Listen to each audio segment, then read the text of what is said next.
Hi friends, इस video में हम बात करेंगे company cold SG Finserv. SG Finserv इस बेसिकली कंपनी है एपीएल अपोलो ग्रुप की। This is an NBFC, so NBFC company है और बेसिकली सेम प्रमोटर ग्रुप ने स्टार्ट किया है। सो ये क्या करती है basically, they started with the model कि वो सप्लाई चेन फाइनेंसिंग करेंगे। सप्लाई चेन फाइनेंसिंग बोले तो बेसिकली जब एक कोई भी बड़ी कंपनी अपने डिस्ट्रीब्यूटर या डीलर को माल सप्लाई करती है तो उसको पेमेंट आने में टाइम लगता है, मतलब जनरली 45 डेज़ या 60 डेज़ का टर्म होता है। तो ये लोग क्या बोलते हैं कि चलो आप 45-60 डेज़ के अंदर हमें पैसा दे देना, हम कंपनी को तुरंत दे देते हैं। तो बेसिकली ये इन बिटवीन एक मीडिएटरी बन जाते हैं जिससे कंपनी को तुरंत पैसा मिल जाता है। इधर इनको फाइनेंसिंग का ऑप्शन मिल जाता है, डिस्ट्रीब्यूटर डीलर को टेंशन नहीं रहती कि मेरे को अभी पैसा देना है, वो इंटरेस्ट पे करता है और जनरली इसका इंटरेस्ट रेट मोर और लेस कॉम्पिटिटिव होता है। तो उस वजह से it's a good business model, मतलब काफ़ी कंपनियां करती है। हालांकि इसका पेनिट्रेशन अभी भी कम है सप्लाई चेन फाइनेंसिंग का। नेट ये company is as of now supply chain financing की कंपनी। इनका 75% of business supply chain financing से आता है।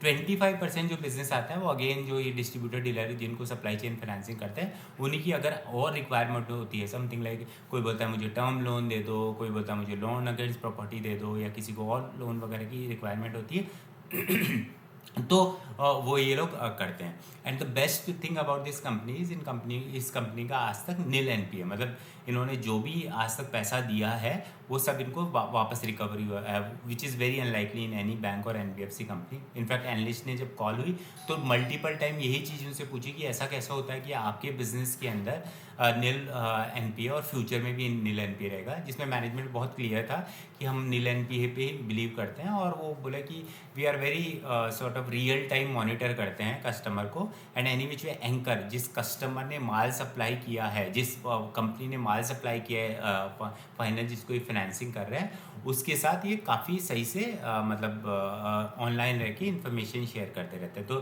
That's what they say. In terms of penetration as of now ये इंडिया में 30 लोकेशन पे है और ये हैवीली फोकस्ड है नॉर्थ के अंदर। हालांकि इनका they have good penetration in south as well as in west as well. East में पेनिट्रेशन अभी थोड़ा कम है, but they are trying to increase and stuff like that. In terms of जो सेक्टर जो कैप्चर करते हैं, because they capture the sector like steel, they capture like auto, IT ancillary, और उन सब सेक्टर्स को ये कैप्चर करते हैं। एंड इन कंपनी का ये कहना है कि in fact there is enough room available, enough industries available as of now जहाँ पे ये फर्दर पेनिट्रेट कर सकते हैं। मतलब मेजर अगर कंपनी की बात करें तो any which APL Apollo itself में ही है। एपीएल अपोलो के अलावा there is Vedanta, Hindustan zinc, Kajaria and all these companies के डिस्ट्रीब्यूटर को ये सप्लाई करते हैं। फ्यू एज ऑफ नाउ इनकी ग्रोथ की बात करें तो Q4 में इनकी रेवेन्यू ग्रो हुई है 95% से और फुल ईयर में ग्रो हुई है 96% से।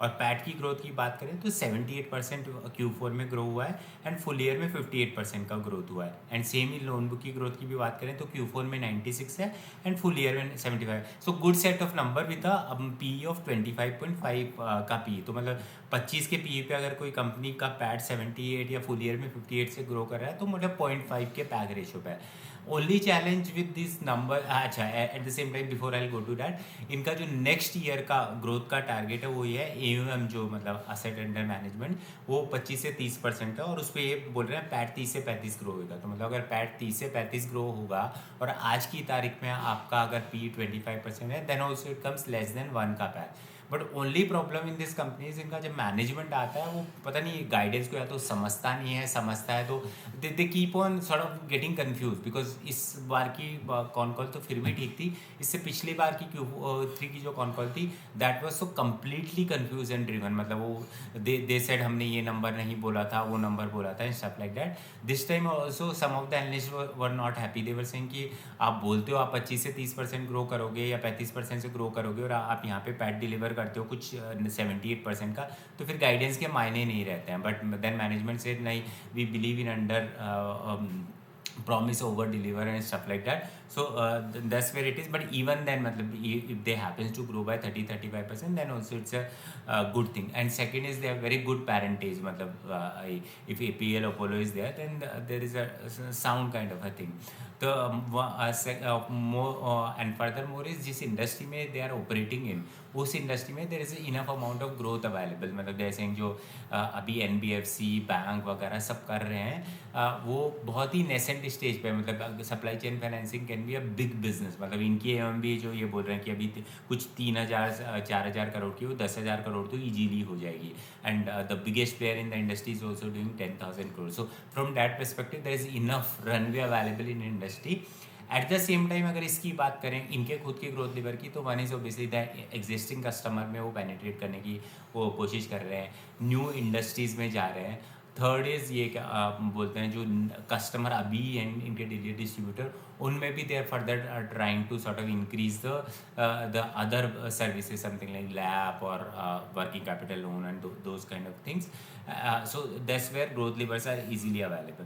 फंडिंग वगैरह की बात करें, क्योंकि NBFC एंड बैंकिंग में फंडिंग को लेकर भी बड़े इशू रहते हैं, तो जैसे कि 10,000 करोड़ तक ग्रो करने के लिए इनके पास इनफ फंडिंग अवेलेबल है, बैंक लोन्स एंड एवरीथिंग की, तो इक्विटी रेस करने का जरूरत नहीं है. तो from that perspective also it seems to be sorted. So overall good company, good management, slightly sort of get confused with the numbers, or either get confused or not very clear on that perspective, but growing good, runways available at right P and everything. So and mind you, the good part is there is no NPA, matlab, because other than NPA becomes a bigger problem in any NBFC or bank. So from that perspective, so overall good NBFC to sort of observe and keep a track of it. No buy and sell recommendation. Thank you.